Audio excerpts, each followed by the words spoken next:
Welcome to Tree Talking Time, where we talk all things tree dogs. From the smallest feists to the largest hounds, treating squirrels to bears and everything in between. And from time to time, we might even run a little fast game.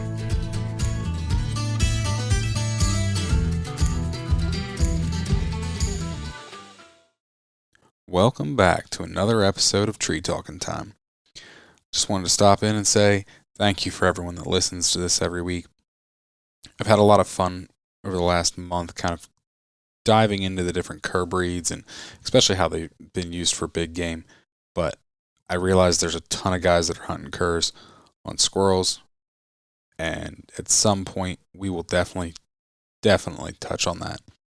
I've had a lot of requests actually for squirrel hunting content, feist. And I'm really excited because I have a really good feist episode planned for you guys. So stay tuned for that. We've got a couple more weeks of cur episodes, and then after that, like I said, I've got that feist episode lined up, and then I've got some other stuff. It might not be tree dog related. It's all hunting dog related though, and just some off the wall, very different styles of hunting. So stay tuned. Thank you very much. Thank you for my patrons. I'm sorry, I am dragging my feet. You guys deserve an episode. I have an episode. I just need to get it uploaded to Patreon. That's something I haven't figured out yet. So be patient with me. I appreciate it. Thank you very much. I hope you enjoy this one. This is the last episode that I have from my archive that was released with W Hunting Supply. So this is it for all the repeat stuff. I kind of spread that out over the last 6 months. Didn't want to just drop all of them right at the beginning. So this is it. This was recorded last October when I went on a bear hunt in the Upper Peninsula of Michigan with a friend of mine, Richard Bailey. Me and Richard have known each other for probably 6 years. I bought a dog off of him. Dog didn't end up working out for me. Made somebody else a great dog. But me and Richard have stayed in contact. Great guy. Invited me up. Had never met in person. Showed up at his house.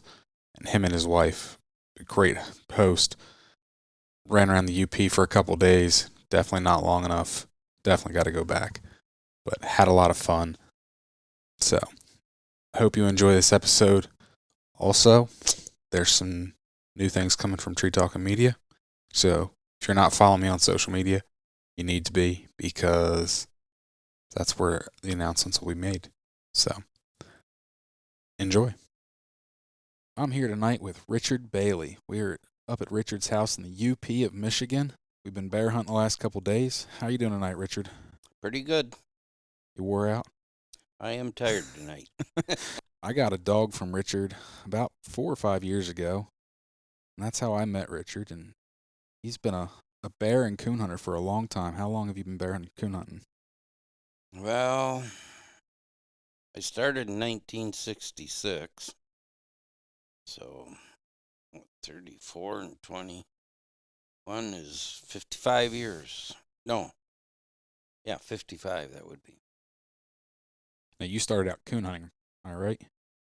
Well, I'd had beagles and fox dog. I ran fox. Okay. And hunting since I was a little kid. Gotcha. Now, the breed of dog that you run is Leopard Curs. Leopard, technically by UKC papers, they're hounds, but your dogs are definitely more on the cur side of leopards. Yep. I met Brandon Thompson. He owns Glade Creek Kennels. And I got some dogs from him and got to be friends with him and stuff. And I've got strictly Glade I can't even talk. Glade Creek dogs. And I really believe right now, they're the best dogs available for the way I hunt and what I like to hunt. Mm-hmm. But you're not new to leopards. You've been hunting leopards since pretty much 1966. I got my first leopard. Now, where'd you get your first leopard? I hunted with a young fella named Ricky Cox, and he found the dog's name was Tippy, She's a black dog with a white ring neck and white tip on her tail. Old time, the regular Leopard Curs, she had a double coat, chop mouth, turkey yodel mouth, chop on tree. And Ricky found her. I don't know. I don't remember how he found her, but I went and I bought her. And that was my first one. Mm-hmm. And I've had a bunch since. I've had them from just about every line except the Keeter dogs out in Oklahoma. I had heard through the grapevine that they were hotter nosed dogs, and I needed cold nosed dogs for bear hunting. Mm-hmm. So I never had any of their dogs. But I've had mostly McDuffie dogs. He started the registry and invented the Leopard Curs. And you actually got a lot of dogs straight from Richard, Oh, yeah. right? Yep. I hunted dogs for him. And I got dogs from him all, for years. Mm-hmm. And I always liked his dogs the best. I did get a female one time. We all used to meet in northern Wisconsin. I used to go over there and run bear because their training season started before the Michigan one did. And Dean Oyster came up, and he gave me a leopard spotted female named Bonnie. And he said, everybody says these Midwest dogs won't make big game dogs. And I'd like you to hunt her and see what you think. So she was a good dog. She's a little bit deer crazy, but I got her off from them. And so I tracked down her where she come from, and I bought her brother. I named him Woody, and he was a really good bear dog. And so was she, but he was a little bit better than her. He had a little bit colder nose. Okay. I've had him from, I had a dog from the England line of dogs out of Missouri. His name was Jack. He was a half brother. They had a dog named Shiner that's quite famous. Yes. He was a half brother to Shiner and a half brother to Blue Streak, which was a dog that Rex Laker owned when he was a pretty young kid. Okay. But the McDuffie dog seemed a little bit better nosed, and I got to be good friends with Richard, and it just worked out. Mm-hmm. Now, I know like the history on the breed's kind of fuzzy for most people, and a lot of people just assume there's Catahoula. Can you touch on that? Explain from what your knowledge is of that situation and subject. Well, like I said, I was good friends with Richard McDuffie, and there's always rumors about different dogs or different strains of them or whatever. But in my opinion, there's no Catahoulas. Catahoulas are bred to be stock dogs primarily, and most of them won't tree. Some of them do, but most of them won't, and they're usually hotter nosed dogs. And I know, what Richard had in his dogs, and I've only seen a couple Catahoulas in my life. As you know, I'd moved up to Canada at one point in time, and people had Catahoulas up there, the big ranchers. Mm-hmm. They used them to work cattle. So, what else you want to know about the Catahoulas? Now, like I kind of explained it to a lot of people, they're like a border collie and an Australian shepherd. They're kind of like almost cousins. Mm-hmm. They're very similar. At some point, maybe way back, the Catahoula influenced them. But as far as from the start of the registry, Yeah, they really haven't. since Richard started the registry, I know he went to Texas to buy some cat dogs, and they turned out to be Catahoulas, and he wouldn't buy them. But the man that was selling them told him about a Mexican that had some leopard dogs. So Richard got a guy that could speak Spanish to go with him, and he picked up the 4 original ones. Nimrod, Flicka, Elrod. Elrod. Where am I at here? I can't Isn't think. the other one Cleopatra? Cleopatra and Flicka were the same dog. Okay. There was 2 males and 2 females. And Richard kept Nimrod. He was kind of like the foundation sire. Yes. Yep. He bred. I have an old yearbook where Richard put in his ad that Nimrod had sired somewheres around 3,000 puppies. Wow. Yeah, that's a lot. Yes, it is. And Richard finally realized how valuable he was as a stud dog. And Nimrod, when you turned him loose, you had to go to him. He didn't come back.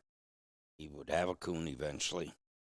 And Richard was all, we didn't have tracking collars and the stuff that we have now. And Richard hunted a lot off from horseback and daytime.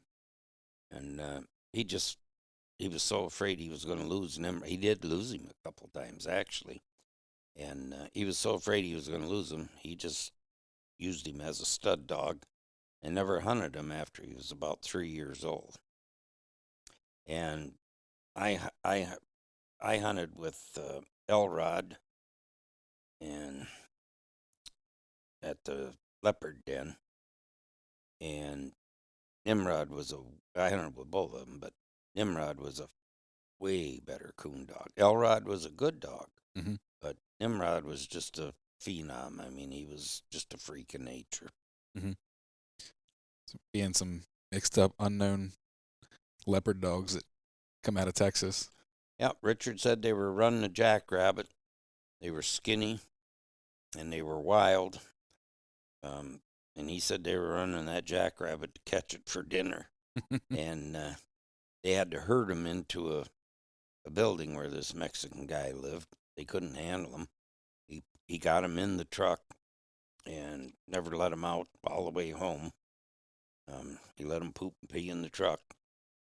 And when he got home, he backed him into a building that he had and let him out. And it took him quite a while before he could handle them. They just had never been fooled with. And he figured, I think they were around 9 months old, he figured. Okay. I don't remember if the Mexican guy told him the exact date when they were born, or if Richard just figured by their size and stuff. And the first night he took Nimrod out, he treed a coon. And then Richard started hunting him hard. And as time went by, he got made up with Richard. You and I have talked about some of the quirks the leopard dogs have, and one of them is they're very one-man type dogs. Yep. And that's just one of their quirks. I think it's a good thing. I don't think it's a quirk. I really don't.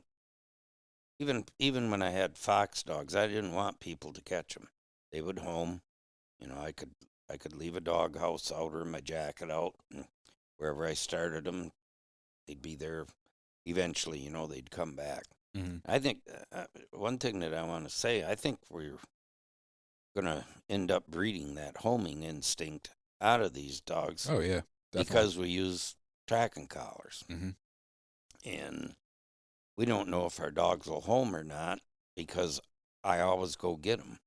Yep. And I think eventually that's going to cause some issues. I was recently talking to somebody that has some dogs out west, and he was hunting a lion. He was lion hunting, and this is, I don't know, 30 years ago or so, I'm guessing.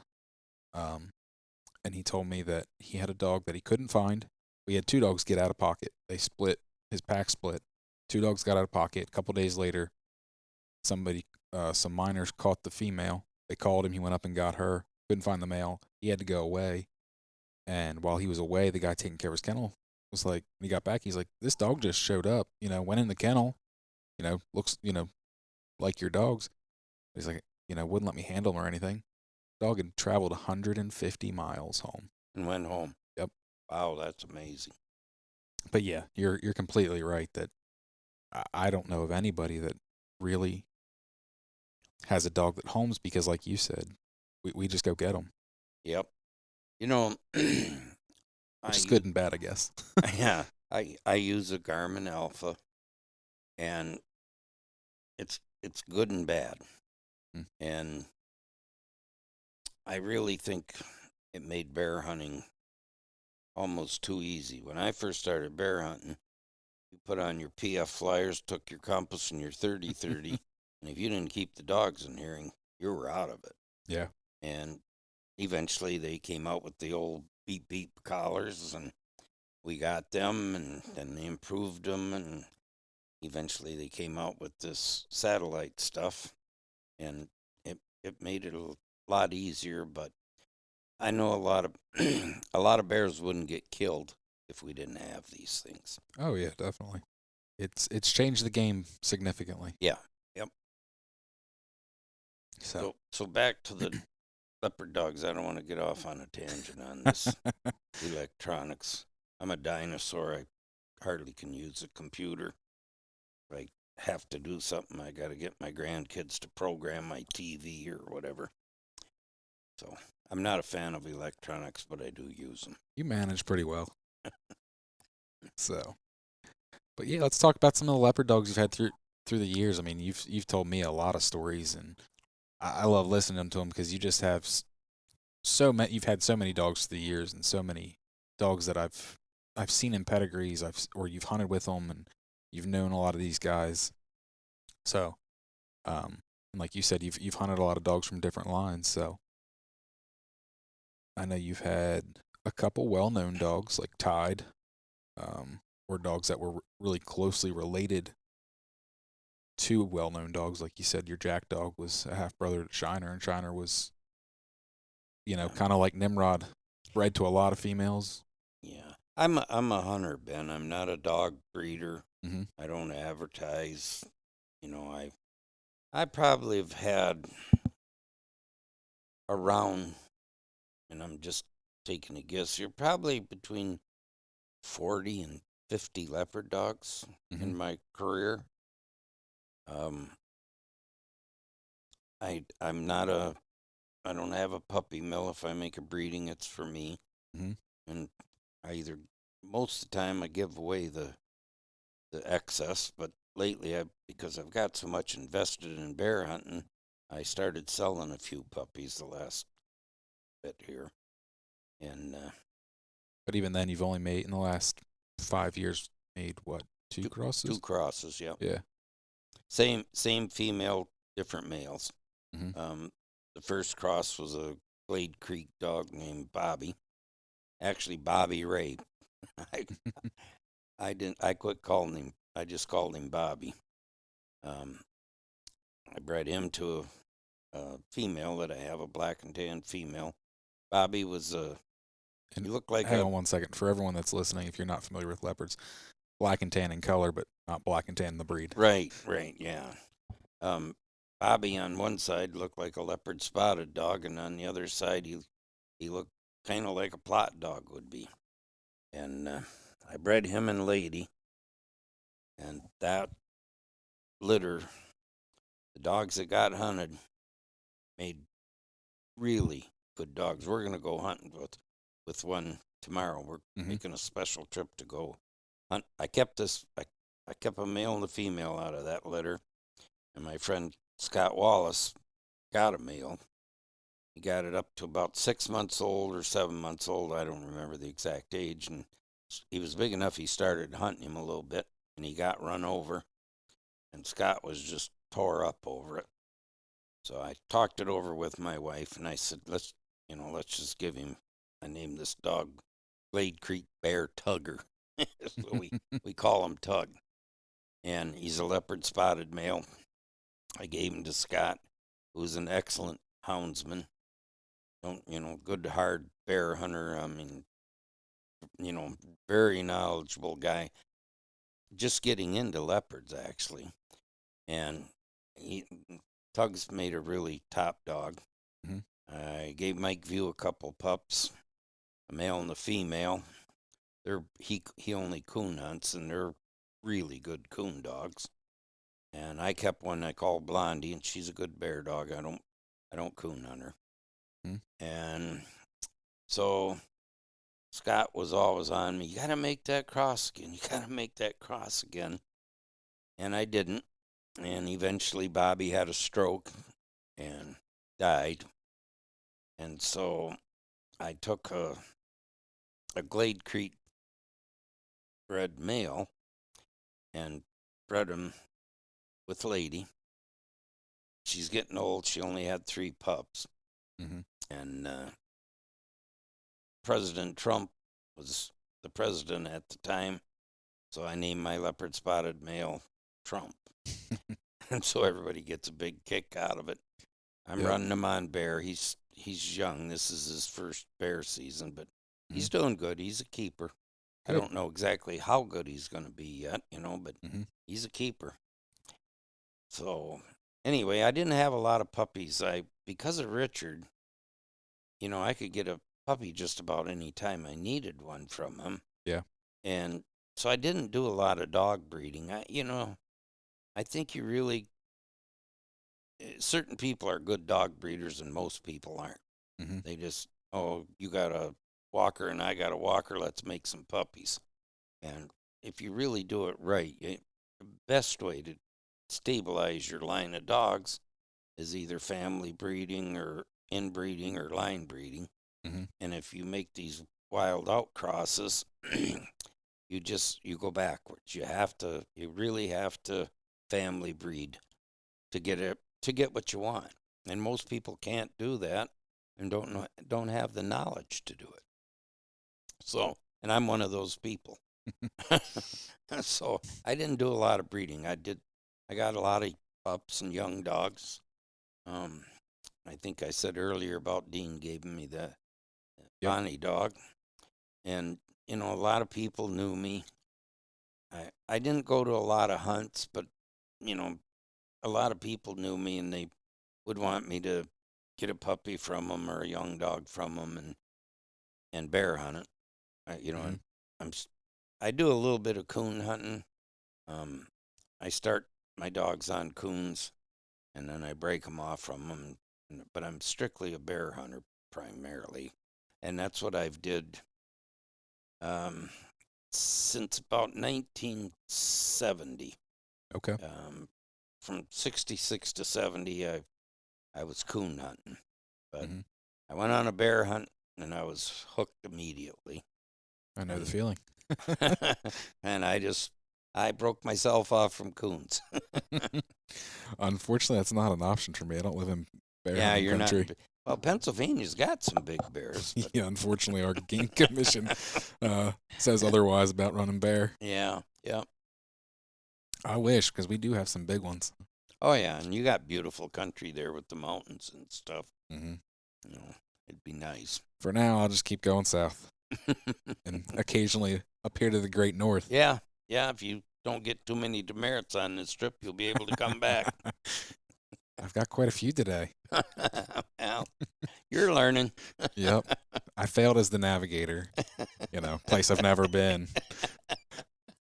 I failed at turning the GPS on yesterday because I didn't realize that was my part of my job.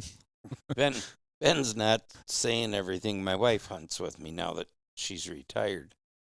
And she does a lot of navigating and putting collars on the dogs or whatever. And Ben wasn't doing it, so I started giving him, because he took my wife's spot. So I started giving him demerits to help him out a little bit. Hopefully, but tomorrow I can maybe get back on the plus side. Do something right. So. Well, you're learning. But now we had a rough day today, I know. What do you think happened today overall?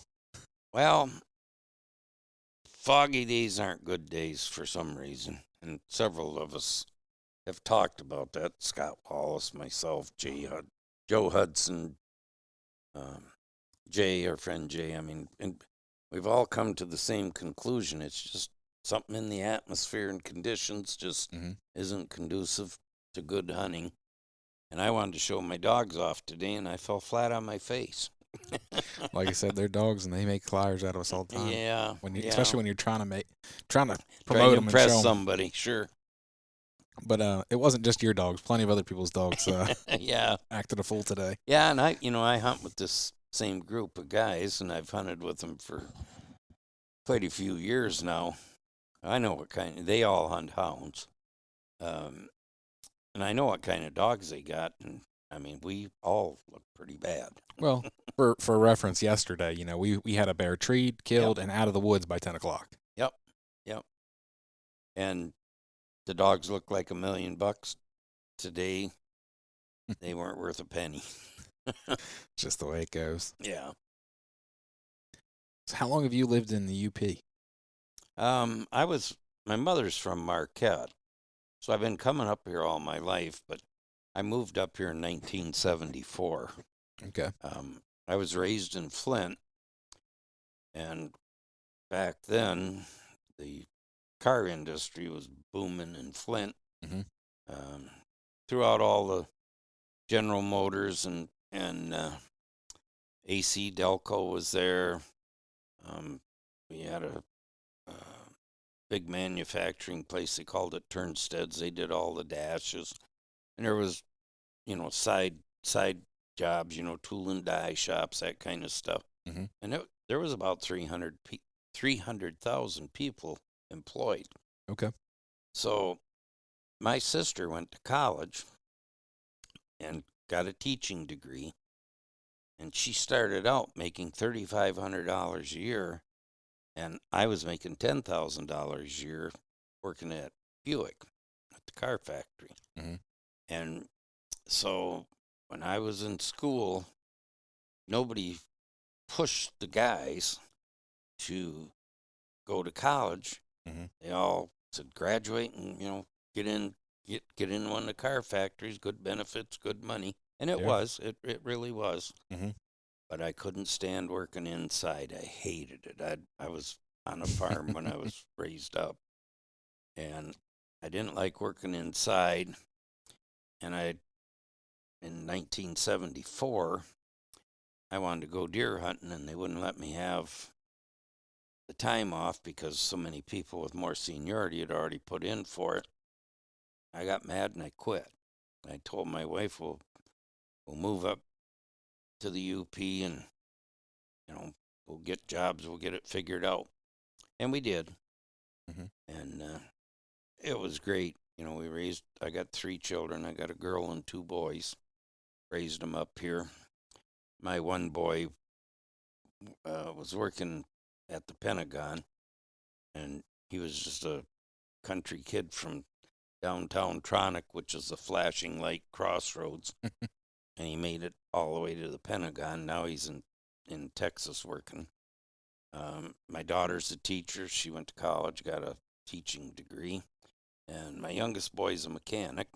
Nice. And it was a good place to raise kids. Mhm.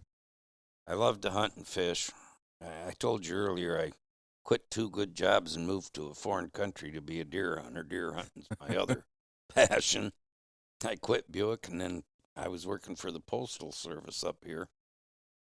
And once again, I was a low man on the totem pole.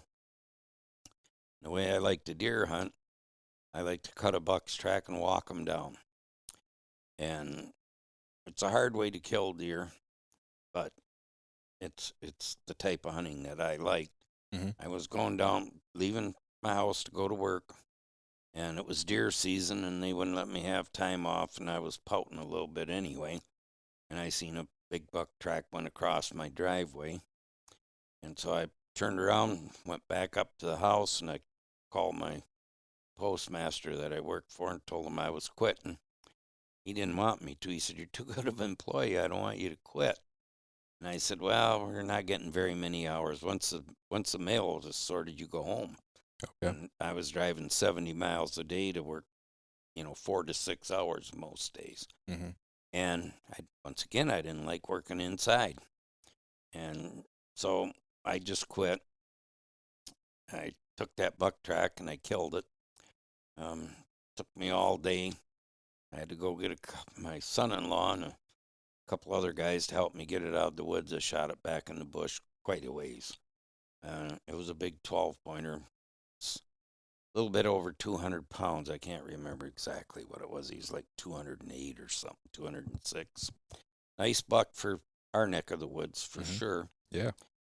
Well, then I got a magazine called Big Buck, and my wife bought it for me for a present or whatever. And man, they're killing these monster deer in Canada, Western Canada. So I hunted up there. I hunted Manitoba a couple times, and I went to Saskatchewan, and it was much better. And took me a while, but I finally convinced my wife we should move up there. And I just built her a new log house, first new house she'd ever had. And we went up there, and I was up there for about 12 years, and I hurt my back. I blew two discs out, two discs. And I had surgery up there. It wasn't very good, and my wife, by this point in time, had become a nurse and whatnot. So we knew a surgeon back in the UP. So yeah, I had an outfitting business. We had to sell it. I just couldn't physically do it anymore.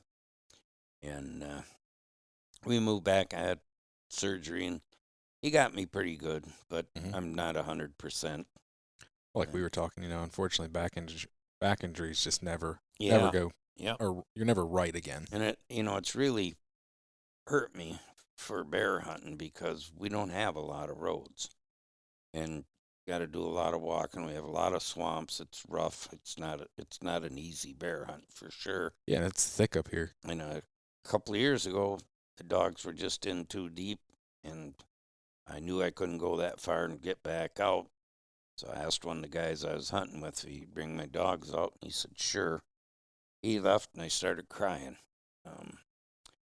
Men aren't supposed to cry, supposedly, but it broke my heart. It's the first time in my life that I never went to my dogs. And I just can't do it anymore. I'm 74 years old now. And I hunt with, I've hunted with these guys for quite a few years and known them for 30 years probably. And they take good care of me. And I'm very, very grateful because I couldn't do it by myself anymore. Yeah, no, I've never met any of the guys you hunted with until yesterday, and they seem like a great group of guys. Yeah, they're okay. We all got our faults. But they're pretty good guys. They'll see the light. They're all hound hunters, but they've seen what my leopard dogs can do, and they'll be coming around eventually. Hopefully one day. Yeah. So I'll tell you about Tippy. She didn't hunt out very far. You had to walk her. She'd go out maybe 50 yards or 100 yards. But where I lived, it was lots of cornfields and almost pretty much mile square, pieces of land. And I'd just walk her around the edge of cornfields, and she would get on a coon, and she would run and tree good, stay treed. She was a good dog. And then I hunted with a guy, Ricky. He was quite a bit younger than me, and he had a dog that was out of Nimrod and Ginger, and she was really good, straight. So I made a deal with him, and I traded a truck to him for this dog. Not just a truck, a brand new truck. Well, it wasn't quite brand new, but pretty new. Yeah, I wanted her pretty bad, and he knew he had me, so he got as much out of me as he could. My wife wasn't too proud of me for a while, but she got over it. But anyway, she was a really good dog. I tried to bear hunt her, and that was right when I started getting into bear hunting, and she wouldn't run a bear. Straight check dog deluxe. If the dogs were on any kind of trash at all, she'd be back instantly, tell on them. And she just wouldn't run a bear. And then I had them 2 dogs, and then I got my Jack dog.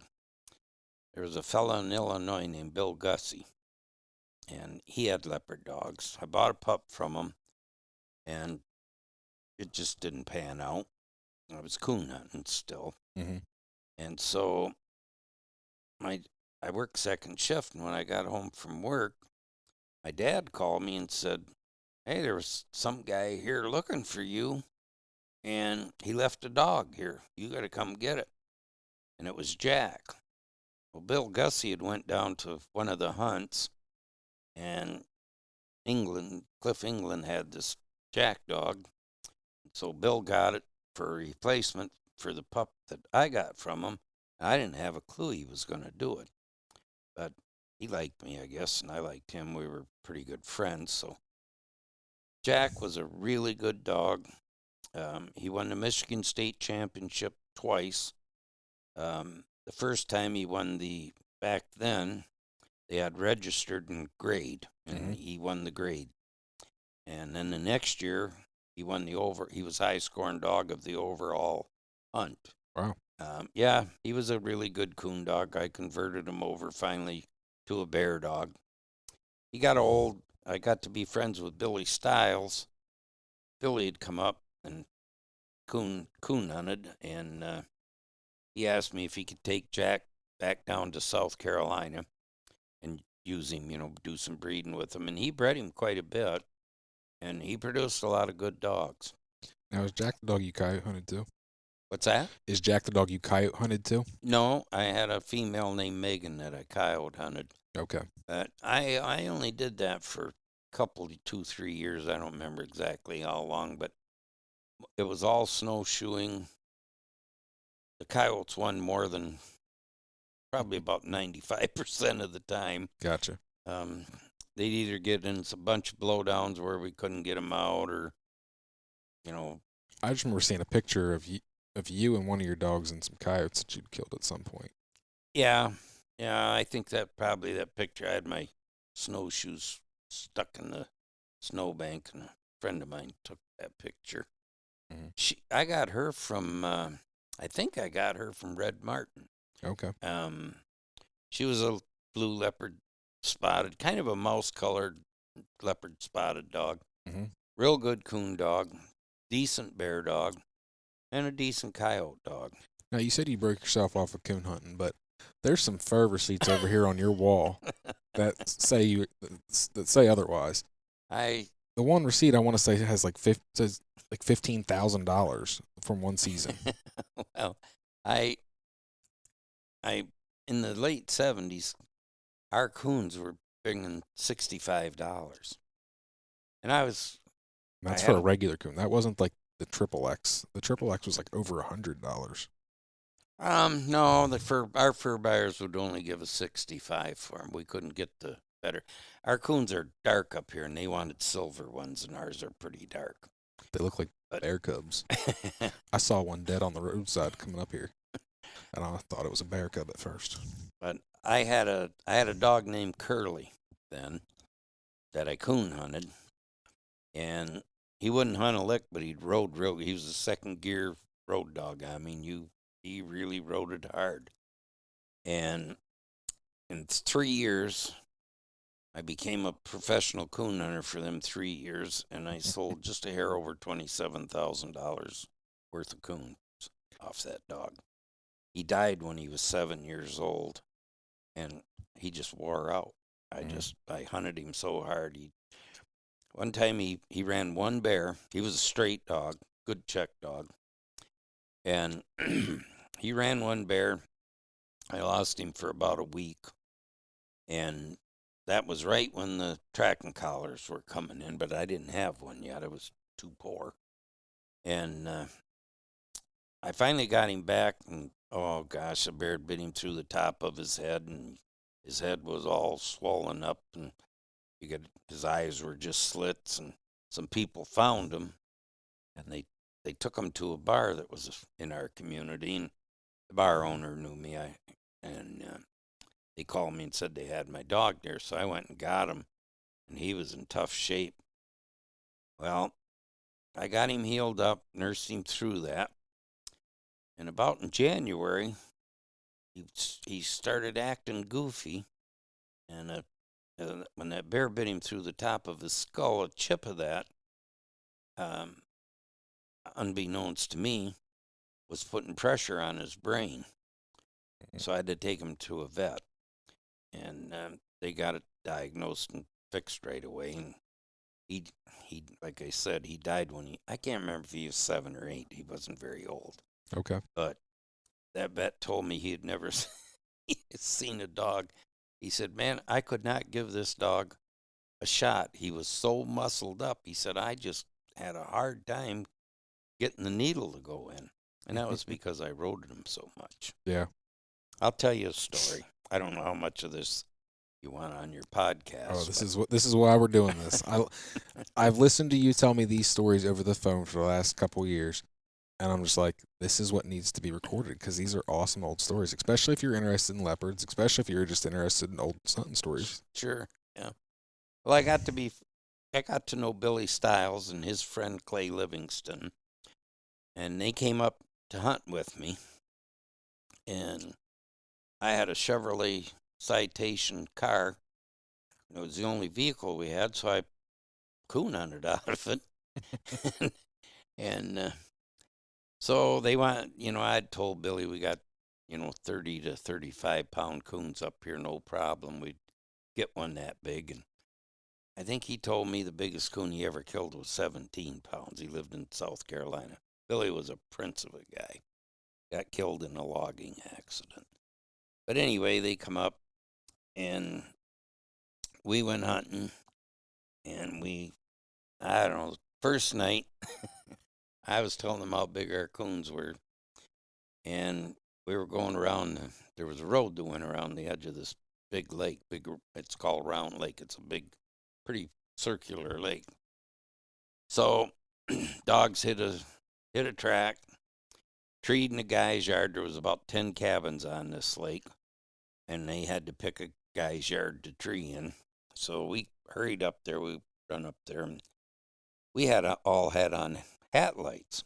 Mm-hmm. Well, this guy come to his back door in his underwear, and he had a flashlight, and he was holding it up on top of his head like, he thought we had flashlights, I guess. And we had 4 dogs, and they were all hard tree dogs.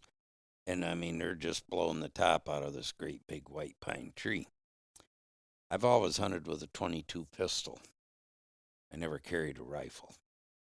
So we asked the guy if we could kill the coon. Oh, yeah. He said, I don't want to get my garbage, kill him, So I started squalling, and Billy was squalling. I finally seen an eye, so I shot. And Clay said he come down like a silk handkerchief. It was about a 5 or 6 pound kitten coon. And he said it just kind of whiffed its way down to the ground. And we had 4 dogs, and they couldn't all get on it. It was so small. And all the time we was shooting it and all of that, this guy's walking around in his underwear on a frosty October night. And with his flashlight on his head. And, he said, man, I've never seen anybody coon hunt. That's something, Billy and Clay thought you were the biggest liar. Oh, yeah, they really laid it on me, Well, later that night, we did kill a big coon, and he had a bobtail. He didn't have a full tail.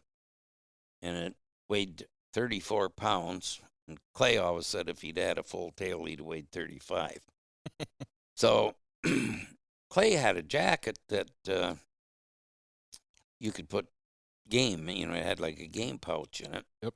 And he wanted to carry it. And I said, yeah, we ain't carrying this thing.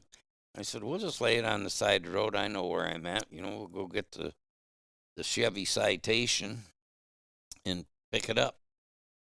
So we walked quite a ways back to our vehicle. I got a little bit turned around, and I gave him the scenic route.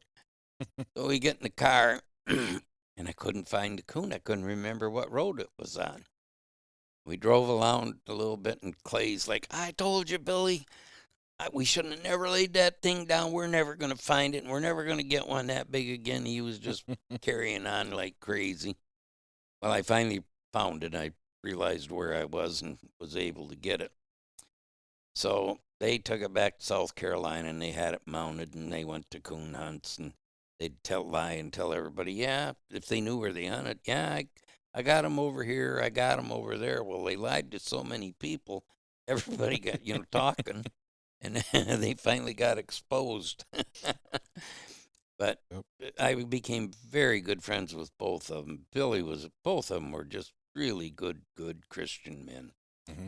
And Billy, he had Huddleston's Julie bred Jack to her. Mm-hmm. Trying to think, he had some. This is quite a few years ago now when this happened. Would this So, have been 70s, 80s? Probably he got killed in the late 80s, early 90s. I can't remember exactly, Ben. Okay. But he bred Jack to probably at least 10 times or so. Mm-hmm. And Jack produced a lot of good pups for him. When I had that curly dog, I took a guy with me that had never coon hunted before, and Curly treated a litter of coons. But, he'd bark here, bark there, and, running a track, and finally treed. So when we got to the tree, this guy's name was Kim, and he said, that dog's so smart, I don't know how it ever got all them coons up one tree. And I never ever told him the difference. I let him believe that That's funny. he herded them up. But You also had a pretty well-known dog named Tide. yeah, I bought her from James Cantrell. Well, Tide was her call name, but on her papers it was what, Odell's like 50? Yes, yeah. That's what I thought. A guy named Ralph Adell, James Cantrell bred Soccer, another pretty famous dog, McDuffie dog, to a McDuffie female. And Ralph got Tide as a pup and raised her up.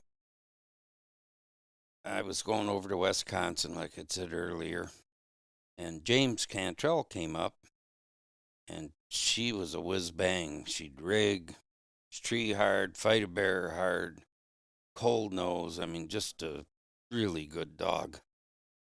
And I finally weaseled her out of James, and she was probably one of my better bear dogs that I've had. Okay. I never bred her. I had her for, 4 or 5, 6 years, whatever it was. And then I was going to move to Canada, so I called James up and asked him if he wanted her back. And he did. He drove up from eastern Kentucky, got up here in a raging, screaming 3-day blizzard. Never seen nothing like it. And he'd gotten remarried, and he had his new wife with him, and she didn't like that snow at all. So he was going to leave, and I told him, I said, well, this is going to blow, 3-day storms are common up here, or were at that time. And I said, this will blow over, and then they'll get the roads plowed and everything. And he said, no, we don't like this, we're going. So that was the last time I seen James. I moved to Canada, and, we fell, drifted apart because of that. Yep. But I really liked her. I hunted with her brother, and I cannot remember that guy's name. Mike Toth brought him, and he had a male, and he called him Buck, and he wanted to see Tide and Buck tree a bear. So we did, and this man had a motorhome, and so that's what Mike and him was staying in. And he just wanted them 2 dogs to go, no other dogs. So we treated a bear, did a good job. Both dogs did a good job. I got to be pretty good friends with Mike. I hunted with him a lot. I don't know how many times, but quite a few. Now, you've mentioned the Wisconsin trip a couple times, and I've read stories about Wisconsin, the annual Wisconsin get-together that you guys would have, that a lot of leopard guys would have. Can you just touch on, like, how that came about and Yeah. some of the guys that came up to that? Yep. Randy Oller lived in California, Northern California, and he had sold a dog to a puppy to this guy in Wisconsin who bear hunted. And so Randy was there, drove from California, took him 4 days. But he had a real good outfitter's tent, nice setup. He was set up for camping. He did it lots. Randy was a school teacher, so he had his summers off, and he'd go run bear or mountain lions or whatever. So he had a nice setup.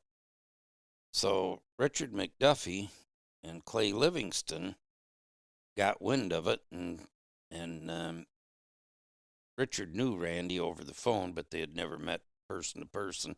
Anyway, they came up and was hunting, hunted a couple days with Randy. And so then Richard and Clay wanted to come over where I lived, so they came over to Michigan where I lived and talked me into going back. So I went back with them. I didn't take a dog. I just went back with them. And Richard rode. I had a Toyota pickup that I bear hunted out of. Richard rode with me, and Clay drove their rental car. So Richard and I had an opportunity to, have a good chat. It was about a 4-hour trip, and it just started blossoming from there. Randy knew Mike Toth, so Mike came the next year. Randy had 3 11-month-old dogs. He had 2 males and a female, and Randy spends a tremendous amount of time with his dogs, and he was a very good dog handler. I know a lot of people didn't like Randy when he got the registry, but that's a whole nother story. But anyway, these 3 dogs, Randy claimed we treed 38 bears in 30 days. I know we treed 32 or 33, but his count was a little bit higher than mine. But I probably was wrong. I mean, I'm sure Randy knew what he was doing. And I don't keep that exact amount. But anyway, those dogs really turned out to be really good dogs, all 3 of them. Mm-hmm. They were from Sprott and Liz, who were out of Hobo 2 and Sheba. Okay. And which is all old McDuffie blood. Yeah, yep. Sprott was dead. I think Liz might have still been alive, but Randy didn't bring her. She was getting old. And but boy, I was really impressed with them dogs. And I talked to guys, Randy, people would call or whatever, and people started coming. James came there, James Cantrell, Mike Toth and his buddy, Dean Boyster came up there, Steve Ingram came up there, Steve Gordon come up there. I mean, there was a lot of people come up there, but to really do well on bear, your dogs got to be in peak physical condition. Mm-hmm. A lot of these guys were bringing coon dogs that were overweight and hadn't been hunted since the fall before, and this was July when we were going up there. And, their dogs did as good as they could, but, there's a big difference between a coon dog and a bear dog. Mm-hmm.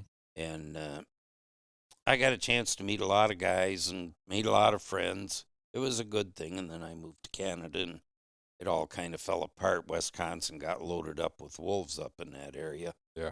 And people just wouldn't go up there. They just, Because that was there was basically 2 different kind of leopard, I don't want to say the only 2, but 2 big leopard meetings a year in Wisconsin, and then they had a big hunt down at the leopard den. Mm-hmm. Yeah, I was down to the leopard den lots over the years. For the folks listening, the leopard den was a club. Mm-hmm.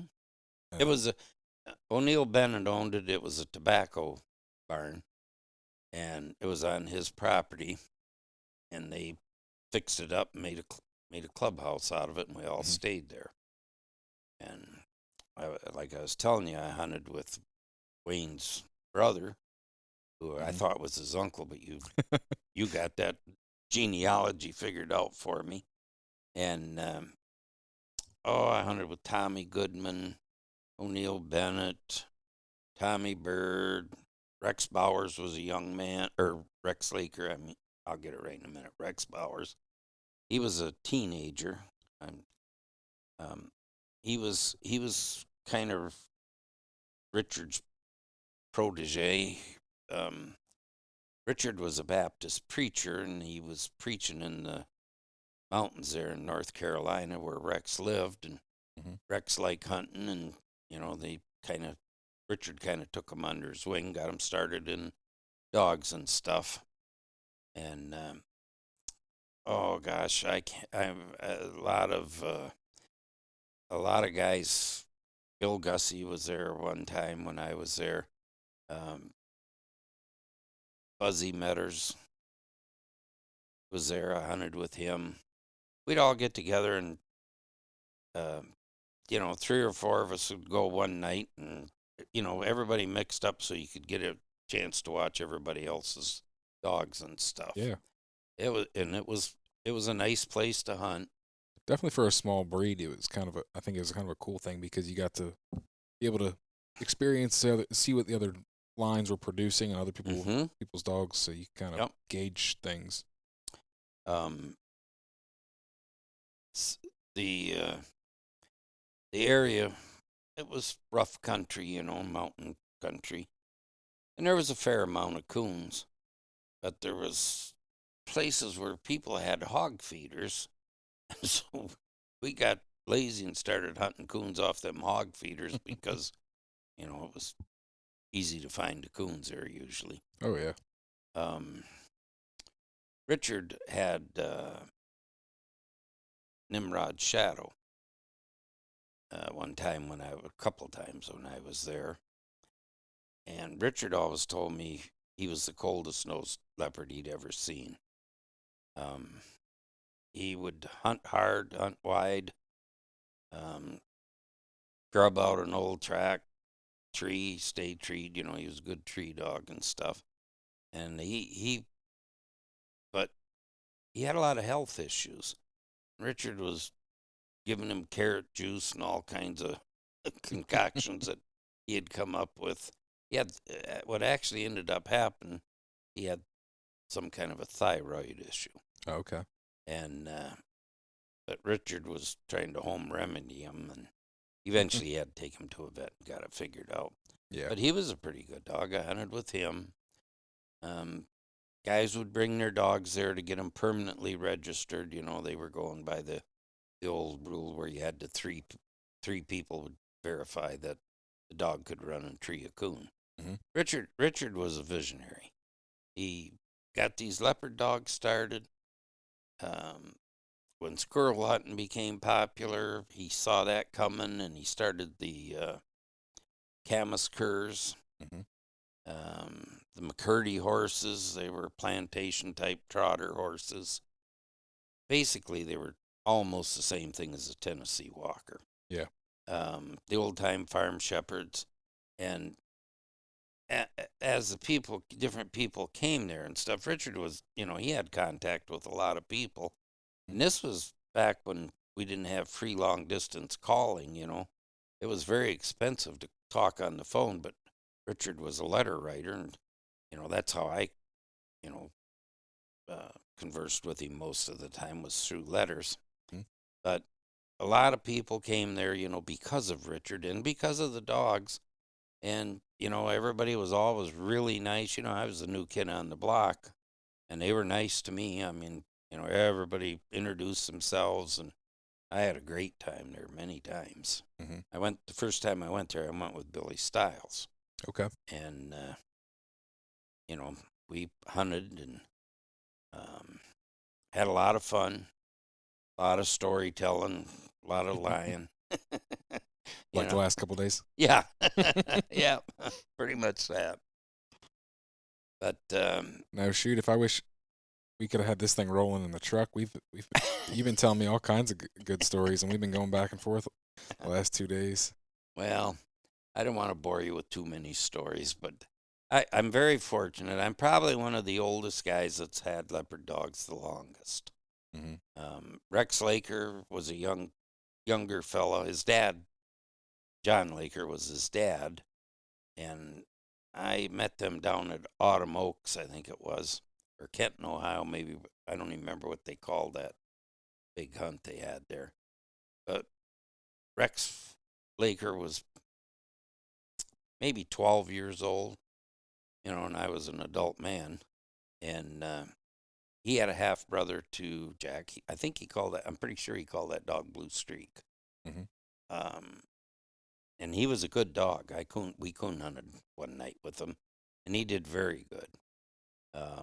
Nothing wrong with him. And Rex was water racing him, and down there, and he was racing against hybrid dogs, that Yeah, the were all, Greyhound Cross. yeah, the really good water racers, and man, he put it on him bad with that dog, and I'd never been to nothing like it. I only went there once, and I mean, anything that could have been sold was sold there. Was offered for sale. It was a pretty wild place. Um, seen a couple fist fights and whatnot. But Rex and his dad had got the blue dog, and they also had a dog, Martin's doll. She was out of Nimrod. I can't remember the female, but she was a really nice, well-built leopard dog, nice-looking dog. Was a good dog herself. I hunted with her. I hunted with that blue dog one night, and then I hunted with her the next night. And, they were good coon dogs. And probably Rex Bowers and them two Rex guys were in it probably as long as I was. Rex Bowers might have been in it just a hair longer because of living so close to Richard. Yeah. But yeah, like we were talking earlier, there's just not a lot of the guys that were involved back then. I have either that are still alive or still involved. Yeah. I have stuck with the leopard dogs. I had one blue tick, and I had a couple plots over the years, but I've always had leopard dogs. When I moved to Canada, I sold all my dogs but Woody and Bonnie, and it was illegal to run bear with dogs up there, and I didn't know it, so I took my dogs up there and found out I couldn't run them, so I ended up letting one of the guys I bear hunted with here in the UP. He bought them off from me, and so there was a brief time in there when I didn't have a dog when all the time I was in Canada.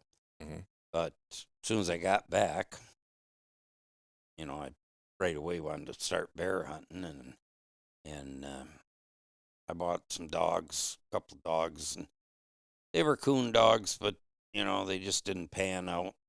And I got online and started looking for dogs, and so I got involved with Brandon's dogs, and I've never had a cull. I've had some that were better than others and that kind of thing, but he's really got some good dogs for big game.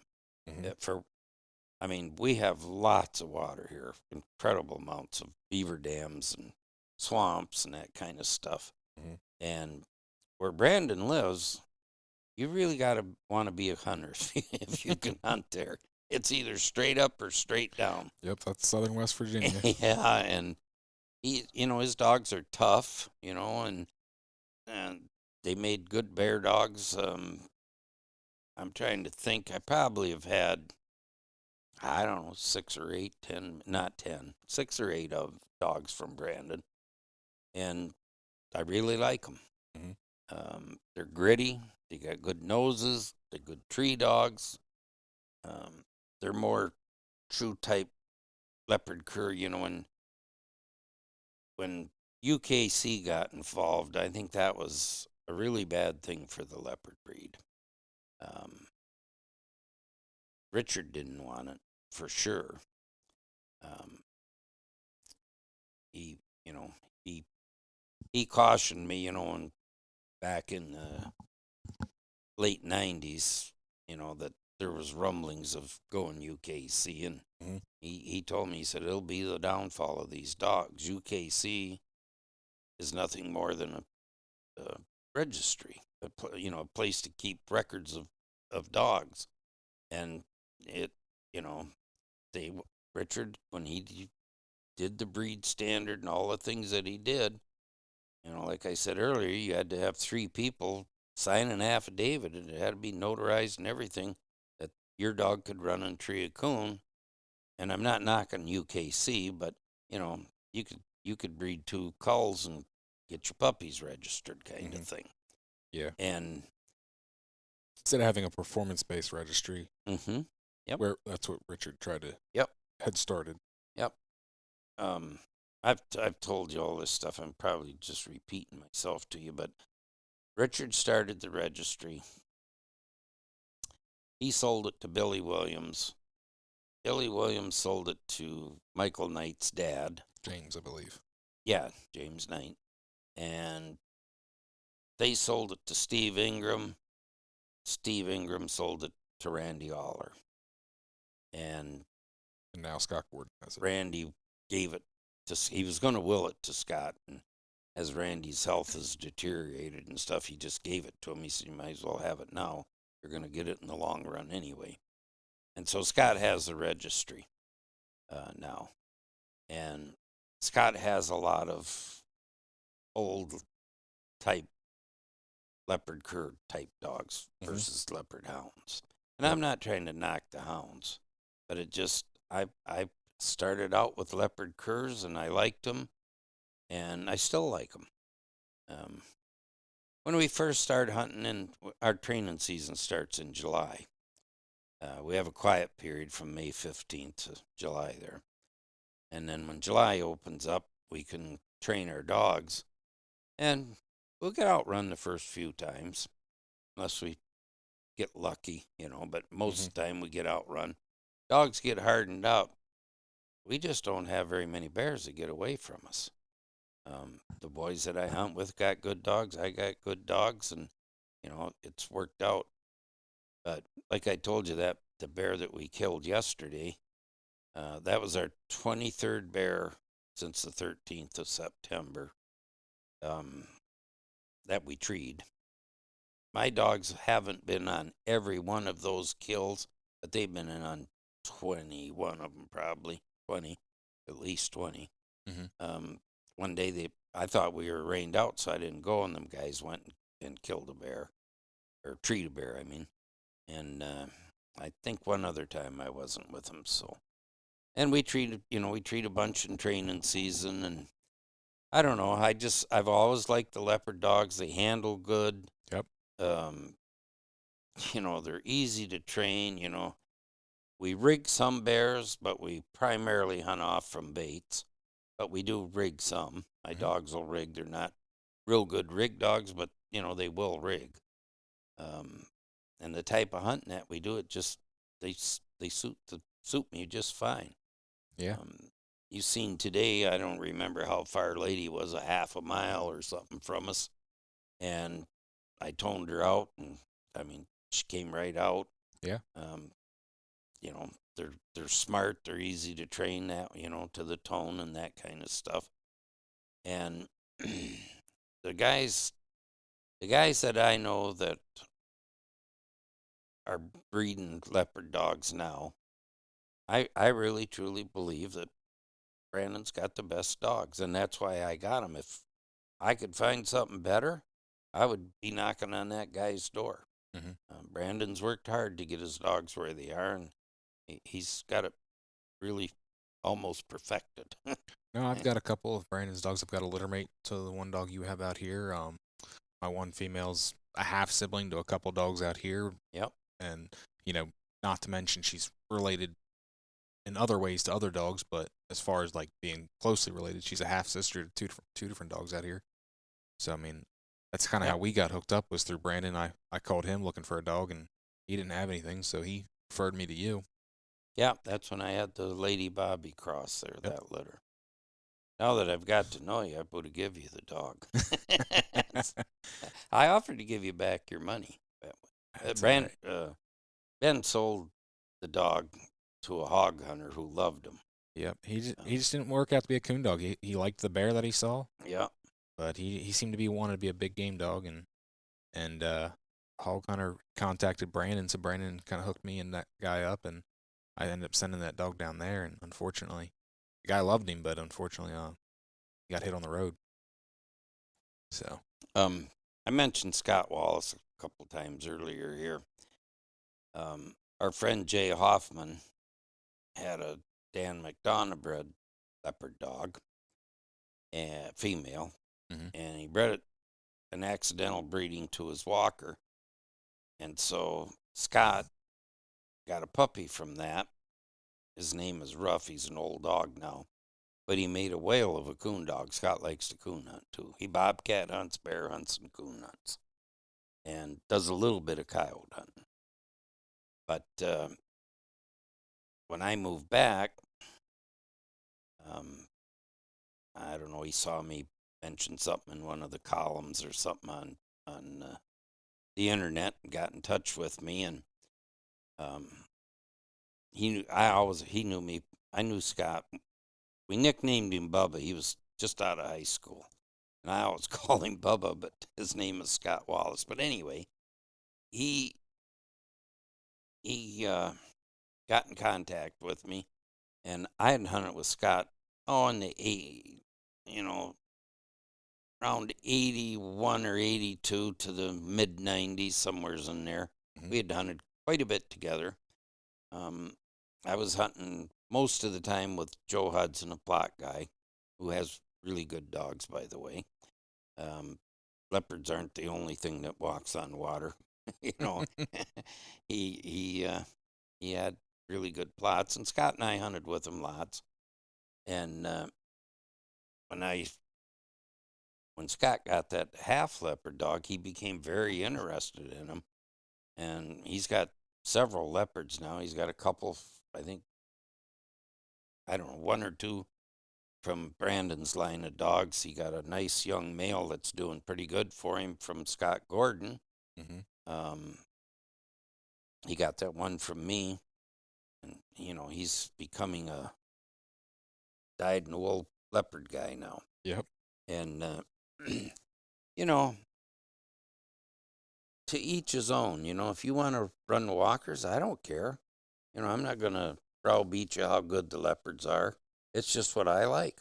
Yep. No, that's kind of the same with me. The guys we were hunting with today, they asked me, what I hunted and everything, and I said I hunt leopards. I said because they fit the style of dog that I like.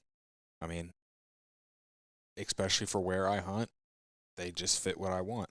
I don't want a competition bred walker. It's just not my style of dog. Yeah, not that they're bad. It's just not what you want. Exactly. So every breed is different, and every line's different. So it's a matter of what you like. Well, I've told you this story before, but I'm going to tell it for this podcast. I hunted with a guy named Ricky, and coon hunted. He's the one. He was about 14 years old, driving around out in the country with his dad's car, and I was fox hunting. That's how I met him. He gave me his telephone number, and he needed a chauffeur. He wasn't old enough to drive, and you could get away with things different back in them days, too. And that's how I met him.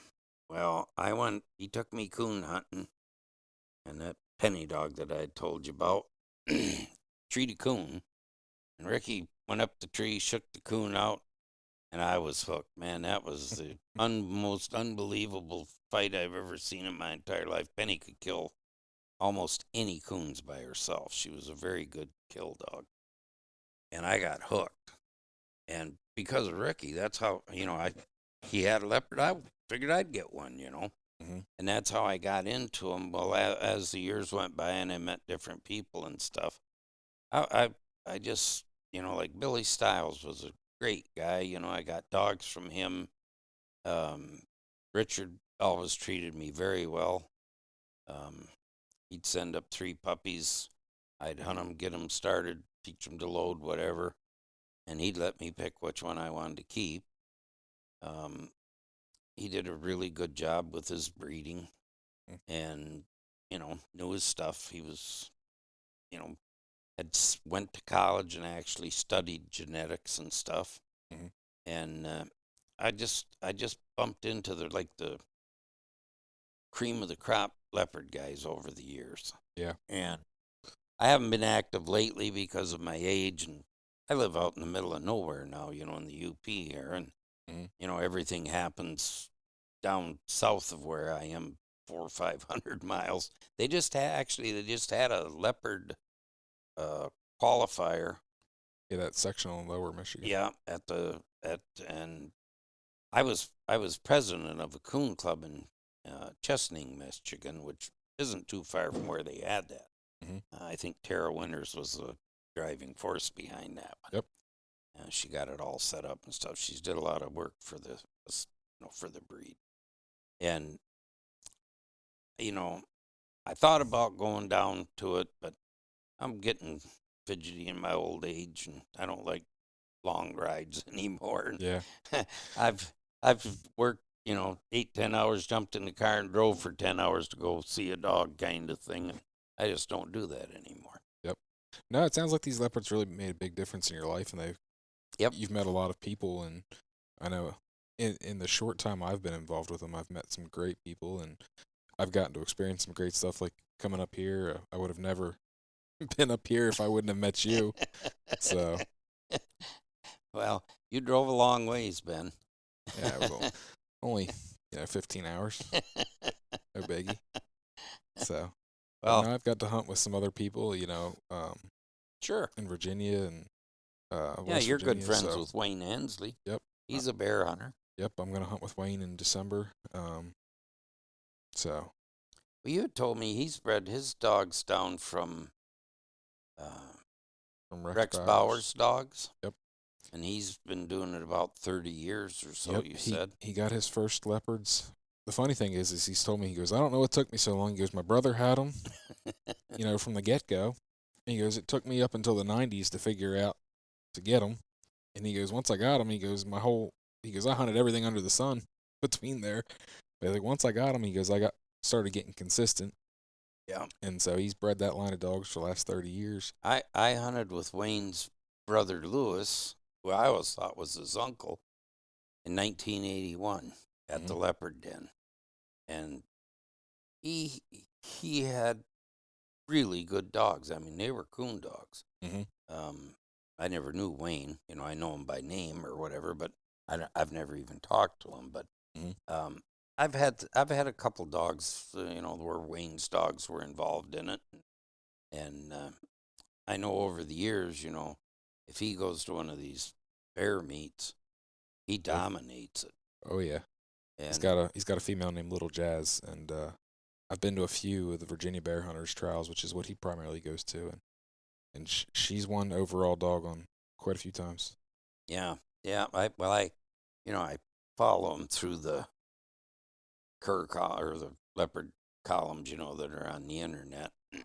But I I've been very blessed. I've had several once in a lifetime dogs. Um, I've met a lot of good people. I've had a lot of fun. Like I said, I was a professional coon hunter for 3 years there with Curly, and the leopard dogs have been good to me, and Mm-hmm. I, you know, I don't know why I got hung up on them. I just did. And I've hunted with a lot of good hounds. I mean, I'm not knocking the hound people at all. There's good and bad in them, just like there is in the leopards. But they were just my kind of a dog, and that's what I liked, and that's what I went for. Mm-hmm. And I've told you a lot of stories. I told you I'm very opinionated, and I am. Um, and I know it. But I know what I want, and if somebody's got something better, um, I'll be the first guy to be knocking on their door trying to get some kind of thing. Mm-hmm.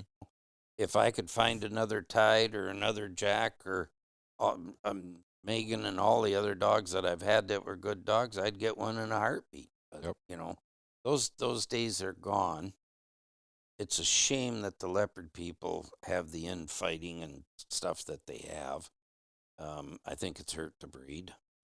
I think a lot of people did behind the barn breedings trying to reinvent the wheel. And if you want a hound, go buy a hound. Don't ruin my breed of dogs, kind of thing. That's how I feel about it.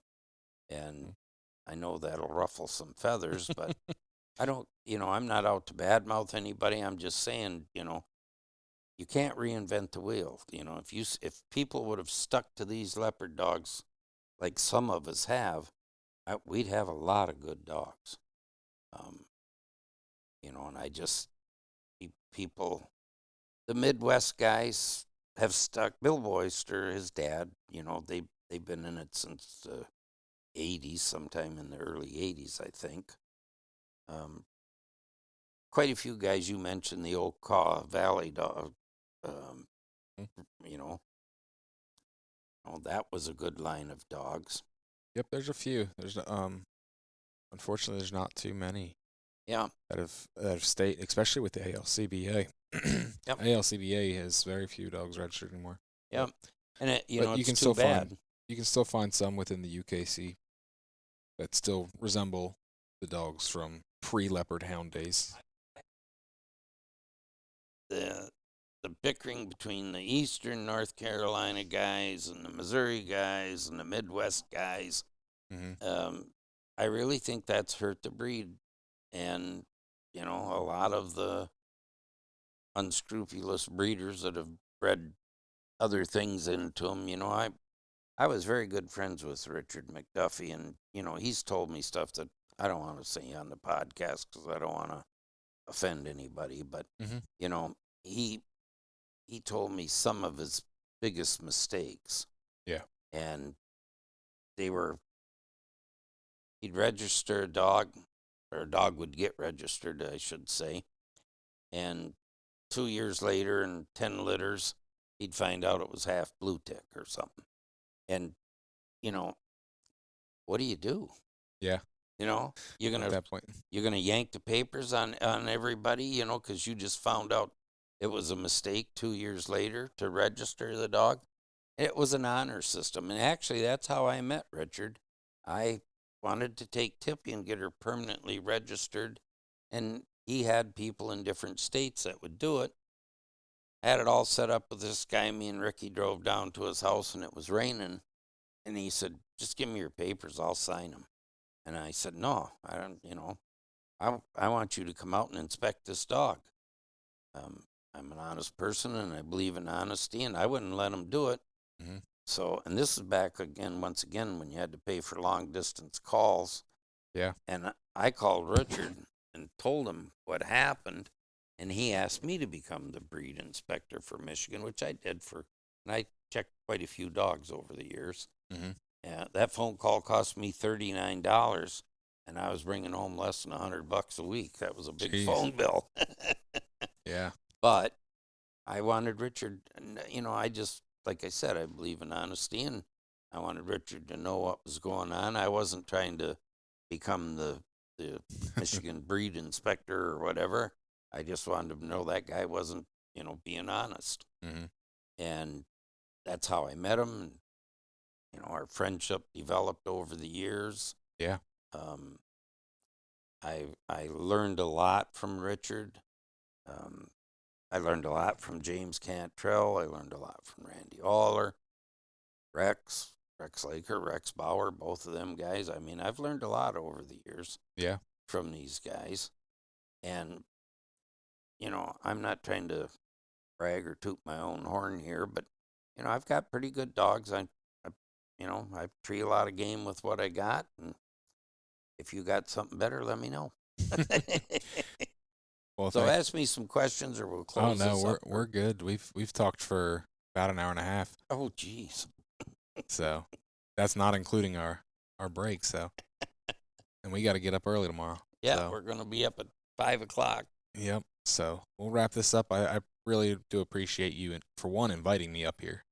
It's been a great trip. Well, you came with good recommendation.